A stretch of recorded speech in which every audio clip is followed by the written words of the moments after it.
அதாவது தமிழீழ பகுதியில் அமைந்திருக்கும் யாழ்ப்பாணத்தில் செம்மணிங்கிற ஊரில் சித்துப்பாத்திங்கிற பகுதியில் ஒரு மனித புதைகுழியிலிருந்து சடலங்கள் மீட்கப்பட்டிருக்குது. எலும்பு கூடுகள்னு கூட இருக்கலாம். பார்க்கும்போது ரொம்ப வேதனையாக இருந்தது, ரொம்ப கோரமாக இருந்தது, ரொம்ப கோபமாக இருந்தது, அதிர்ச்சி அளிக்கக்கூடிய விதமாக இருந்தது. அது அனைத்தும் தமிழ் மக்களுடைய உடல்களாகத்தான் இருக்கும் என்பது ஆணித்தரமான அனைவருடைய கருத்தும் கூட. ஏன்னா யுத்த காலத்தில் அந்த பகுதி சிங்கள இராணுவத்தினுடைய கட்டுப்பாட்டில் தான் இருந்ததாக சொல்லப்படுது. அப்புறம் அது அங்கே எரிக்கத்தான் செய்வாங்க, புதைக்க மாட்டாங்க போல இருக்குது. அதில் ரொம்ப கொடூரமான விஷயம் ஒரு அம்மா மகனை அணைச்சபடி ஒரு எலும்பு கூடு கிடைச்சிருக்குது. ஒரு ஸ்கூலுக்கு போகிற பையன் புத்தக பையோட புதைக்கப்பட்டிருக்கிறான் இறந்து போய் அப்படிங்கிற மாதிரி விஷயங்கள் பார்க்கும்போது கொஞ்சம் கூட மனிதாயமற்ற செயலாக இருக்குது. இதை செஞ்சவங்க கிட்டேயே போய் நீதி கேட்டோம்னா கிடைக்காது. அதனால சர்வதேச நீதிமன்றத்தில் தான் இதை கொண்டு போகணும். இந்த கோர நிகழ்ச்சியை உலக நாடுகள் அனைவரது கவனத்திற்கும் கொண்டு செல்ல வேண்டும். அதற்கு தமிழர்களாகிய நாம் தான் பாடுபட வேண்டும். இது சர்வதேச நீதிமன்றத்தில் இந்த விஷயத்தை கொண்டு போய் சேர்த்து இந்த கொடூரமான விஷயத்துக்கு சரியான நீதி கிடைக்க வேண்டும் என்று நாம் அனைவரும் ஒன்றிணைந்து போராட வேண்டும்.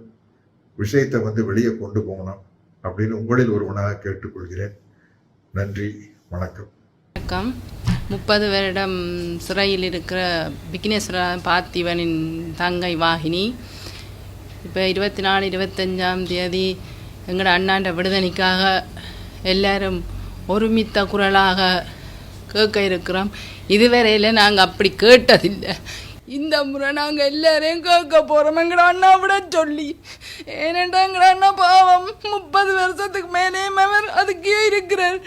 இதை பார்க்குற எல்லாரும் இதில் குரல் கொடுக்கணுமென்று தான் நான் கேட்குறேன். ஏனென்றா எங்கட அண்ணா வெளியில் வரணும். எங்களுக்கு எல்லா அமைப்பாக இருந்தாலும் போதும், அமைப்பாக இருந்தாலும் எங்கட அண்ணா காண்டி நீங்கள் குரல் கொடுக்கணுமென்று தான் எங்களுடைய ஆசை.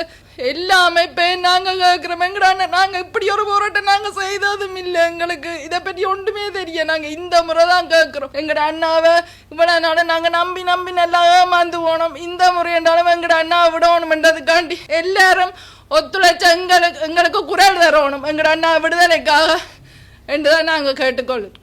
நாங்கள் எத்தனையோ கோரிக்கை வச்சுட்டோம். ஆனால் ஒரு தரம் எங்களுக்கு ஒரு பதிலும் இல்லை. கடிதமும் கூட கிடைச்சிருக்கேன்னு சொல்லினமே தவிர மற்றும்படி எங்கட அண்ணாவை விடுவிக்கிறேன் எந்த ஒரு வாயிலிருந்து நான் இதுவரைக்கும் கேட்டதில்லை. அன்றைக்கு இவர் வந்தவர் இங்கே செம்மணிக்கு அவர் சொல்லியிருக்கிறார் அரசியல் கைதிகளை விடணும் என்று சொல்லி அந்த மனித உரிமை அவற்ற வாயிலிருந்து வந்தது தான் நான் என் காதாலேயே கேட்டிருக்கிறேன். அவர் சொன்னது சரிதான். ஆனால் இந்த அரசாங்கம் எடுக்குதில்லை அப்படி ஒரு முடிவை. எங்களுக்கு அதுதான் தேவை. இப்போ நாங்கள் அதுக்காண்டி தான் கேட்கணிக்கிறோம். இப்போ எல்லார்கிட்டையும் ஏன்னா நாங்கள் தனியாக தான் கேட்டிருக்கிறோம். இப்போ தான் நாங்கள் ஒட்டு மொத்தமாக கேட்கறதுக்காண்டி இருக்கிறோம். எல்லாரும் எங்களுக்கு ஒத்துழைப்பு தாங்கும். நீண்ட காலமாக சிறைகளிலே தடுத்து வைக்கப்பட்டிருக்கின்ற தமிழ் அரசியல் கைதிகளுடைய விடுதலை தொடர்பாகவும் ஜூலை மாதம் 25 கடந்த 2 வருடங்களுக்கு முன்னர் சிறைகளிலே படுகொலை செய்யப்பட்ட அரசியல் கைதிகளுக்கான நினைவு கூறும் ஒரு செயற்பாடு ஆரம்பிக்கப்பட்டிருந்தது. அது தொடர்பான பொதுவழியிலே செயற்படுகின்ற மனிதாபிமானாக செயற்படுகின்ற மக்கள் அமைப்பு சார்ந்த பிரதிநிதிகளுக்கும் மக்களுக்குமான ஒரு அன்பான ஒரு வேண்டுகோளினை விடுக்கும் ஒரு ஊடக சந்திப்பு. சிறைகளுக்குள் படுகொலை செய்யப்பட்ட தமிழ் அரசியல் கைதிகளை நினைவு கூர்ந்து சிறையிலிருந்து விடுவிக்கப்படாத உறவுகளின் விடுதலை வேண்டி அணிதிரள்வோம். இலங்கை ஜனநாயக சோசலிச குடியரசு என்னும் பெயரை தாங்கி நிற்கின்றது.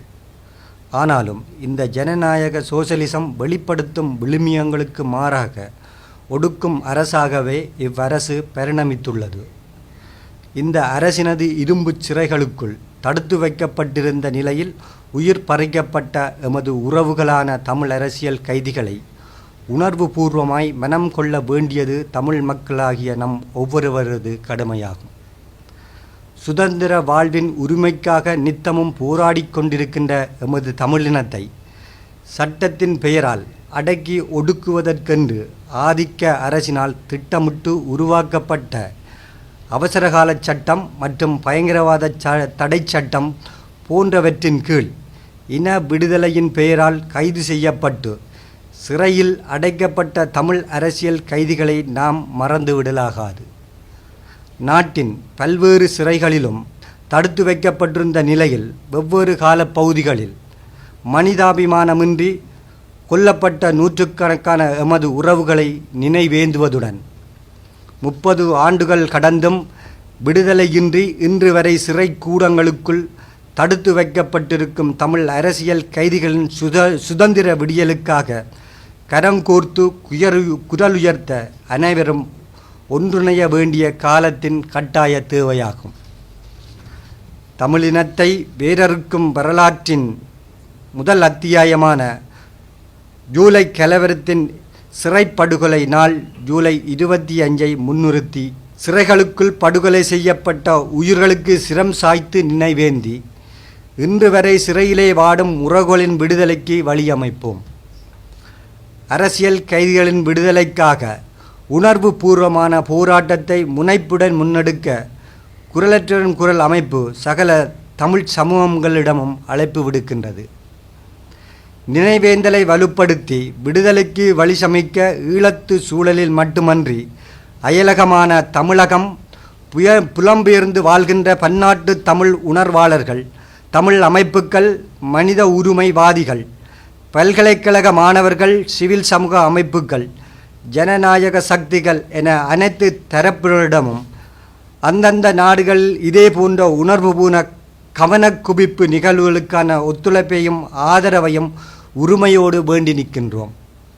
எதிர்வருகின்ற 24 மற்றும் 25 திகதிகளில் யாழ்ப்பாணம் கிட்டுப்பூங்கா சுற்றையலில் இடம்பெறும் இந்த நினைவேந்தல் செயற்பாட்டில் சமூக உணர்வு கொண்ட அனைத்து தரப்பினரிடம் தவறாது பங்கேற்று ஒன்றிணைந்து உறவுகளை சிறைமீட்க குரல்களை உயர்த்தி உறவுகளின் விடுதலைக்கு அணிதிரள வலு சேர்ப்போம்.